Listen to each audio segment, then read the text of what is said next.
Hello, mortals. I am the booktube goddess, the #1 drag queen booktuber on YouTube. And now it is another game of Shelve It or Shove It, the completely superficial game where I pick books for my TBR based solely on their covers. So I'm going to be looking at July new releases to read in August. And the first category we're going to get into is young adult. So first up is Melissa Basher-Doust, Girl Serpent Thorn. Sometimes the princess is the monster. Maybe this is a turnabout of Beauty and the Beast. I don't know. There are thorns wrapped around a white snake, and the thorns are a pink rose bush, maybe. I don't know. Cover's kind of interesting, but not that interesting. So I'm going to shove it. Next up looks like another fairy tale retelling called Cinderella is Dead by Kaylin Bayron. And our Cinderella is a person of color, which is kind of cool. But why is she dead? Is this like a zombie, vampire? I don't know what this is.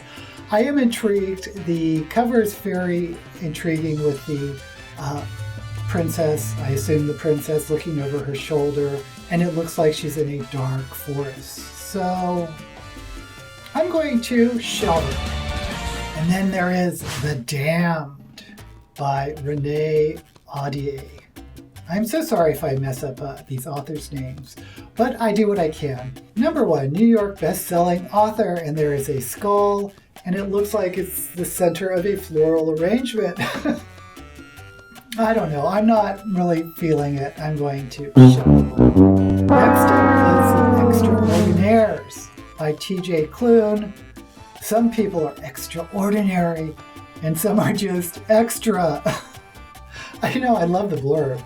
And there's a cityscape behind it, 2 pencil drawings of men or boys, whatever, young adults, pointing up to the sky. It's colorful. I just like the blurb. I think just based on that little blurb, I'm going to show it.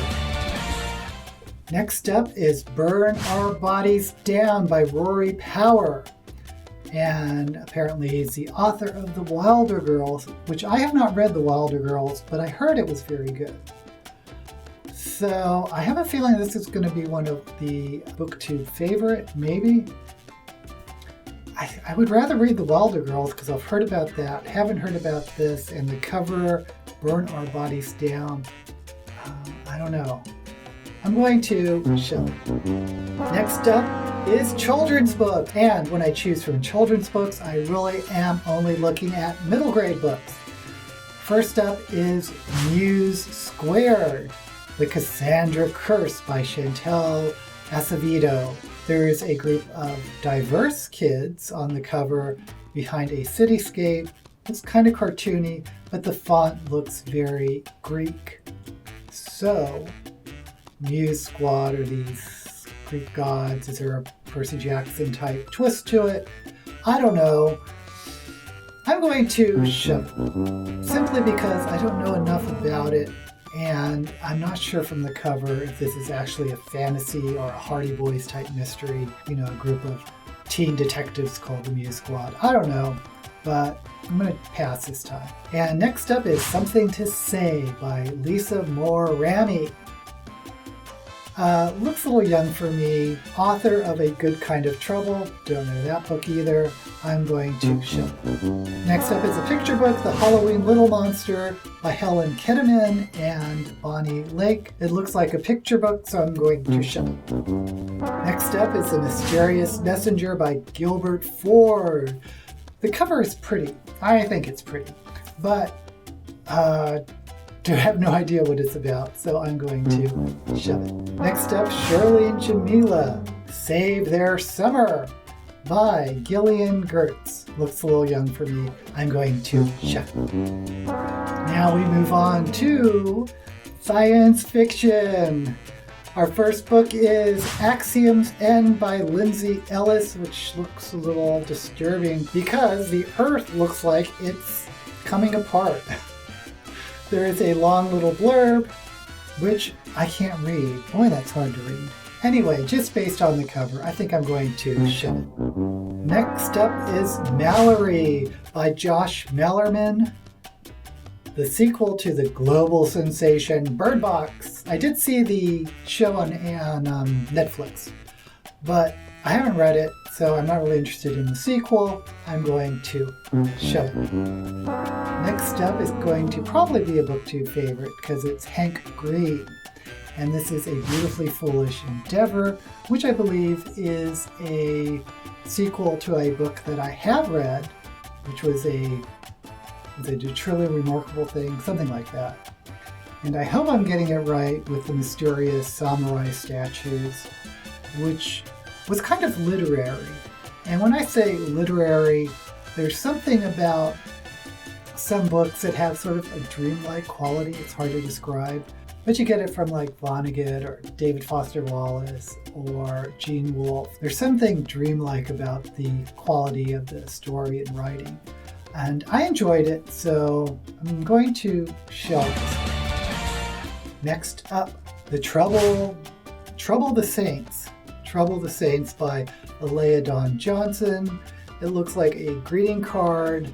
Not a greeting card. It looks like a playing card with, like, instead of a queen or a jack or a king, there's this person. I bet there's two time periods. It looks like they're dressed in two different time periods. Kind of Art Nouveau-y. There's a blurb by M.K. Jemisin, who we love, of course. But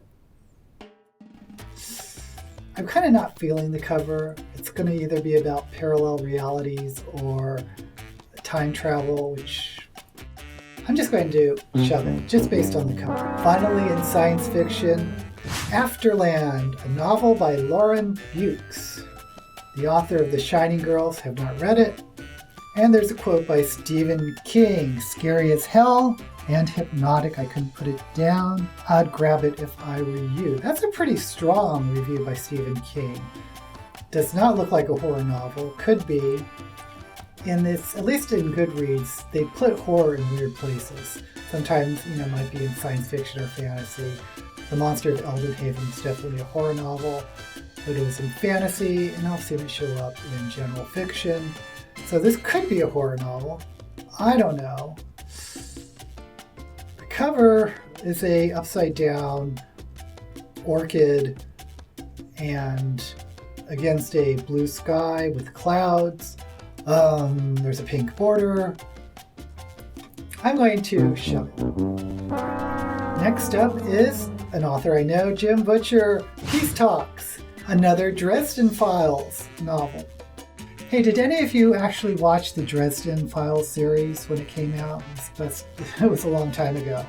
I really liked the series, but it got canceled right away. So anyway, I think I've read one Dresden novel, and I've read a couple Codex Fury. I've read a couple of Jim Butcher's books. Good author, but I don't think I want to jump into, which is probably the, 10th book of the Dresden series. So I'm going to shove it. Next up is For What You Will by Jo Walton. Now, I am positive I read something by Jo Walton. I just can't remember what it is. She wrote Among Others. Was that the novel about sort of the young girl growing up who kind of had mystic powers? It was a really strong book. This book has a picture of a book. There's a book on a book, and it looks like a little figurine sitting on it, a little metal copper figurine. And there's a recommendation by Rainbow Roll. I wish I remembered more about what I've read by Jo Walton. But based on the cover, I'm going to show it. Next up is The Book of Dragons, edited by Jonathan Strahan. So this is going to be a collection of stories, I assume, about dragons by different authors, some type of anthology. I am going to show it. I don't pick up anthologies very often. Next up is Savage Legion, book 1 of the Savage Rebellion trilogy. I do like the cover, but I don't really want to jump into a book 1. It's a very Dungeons and Dragons type of a cover of a woman warrior with a knife and an axe. Hugo Award winner Matt Wallace. I don't know who he is. I'm going to shove it. Next up, Ashes of the Sun by Django Wexler. Ooh, I do like this cover a lot too. It looks like there's a rock formation of a person's hand with a warrior standing on it. There's a castle, there's a waterfall, there's some type of golden sunset. It's hitting a lot of things that appeal to me, so I'm going to shelve it. So I'll pick 2 young adult books, Cinderella is Dead and The Extraordinaires.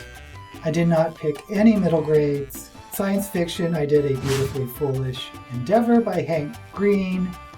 And the only fantasy is Ashes of the Sun by Django Wexler. So I think I'm just going to pick 2 books this month. Let's go with A Beautifully Foolish Endeavor because it is a sequel of a book I've read and I liked. And let's do 1 young adult. So we're going to skip the Ashes of the Sun. So either Cinderella is Dead or The Extraordinaires. A Cinderella retelling with some sort of undead twist. And The Extraordinaires with someone being extra. Gosh, I'm curious about both of them. You know what? I'm going to do 3 books.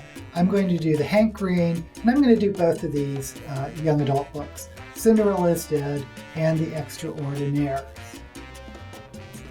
We'll see how this goes. Okay, let's look up the books. So let's see what I've gotten myself into this time. Cinderella is Dead by Kaylin Bayron.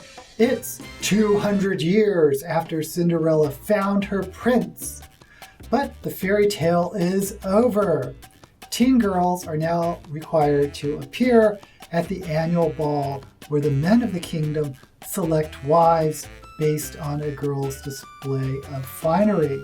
If a suitable match is not found, the girls not chosen are never heard from again. I have a feeling she is not going to be chosen. But didn't Cinderella end with a prince? Oh, it's 200 years after Cinderella. Okay, so this is the Cinderella universe. I'm curious about it, so we'll see what happens. Next up, The Extraordinaires by T.J. Cloon. It's a book 1. Not crazy about that, but here we go. Some people are extraordinary. Some are just extra. I love that. It's a queer coming-of-age story about a fanboy with ADHD and the heroes he loves. Whoa! Then it goes on, Nick Bell, not extraordinary, but being the most popular fan fiction writer in the Extraordinaries fandom. Blah, blah, blah, blah. Okay, just reading more of the blurb. I think this is set in a superheroes universe, so that makes me a little more interested in it. And I do like queer stories. Coming-of-age stories aren't my favorite, but we'll see what happens. And then I picked Hank Green's A Beautifully Foolish Endeavor, the Carls #2. April, May, and the Carls are back in the much-anticipated sequel to Hank Green's #1 thing, an absolutely remarkable thing. So I kind of hope this is a duology and this is the final book in the story, or maybe a trilogy, so maybe 1 more book next year. I hope it's not a long drawn-out series, but I am kind of interested in seeing what happens. And when I do review it or recap it, I'll do both books, just in case you haven't read the first one. I'll have affiliate links to the books I've shelved below. And if you're interested in supporting my channel, please thumbs up and like my video and subscribe if you haven't already. And ring that notification bell for alerts of upcoming videos. Until we meet again, may all the books you read be blessed.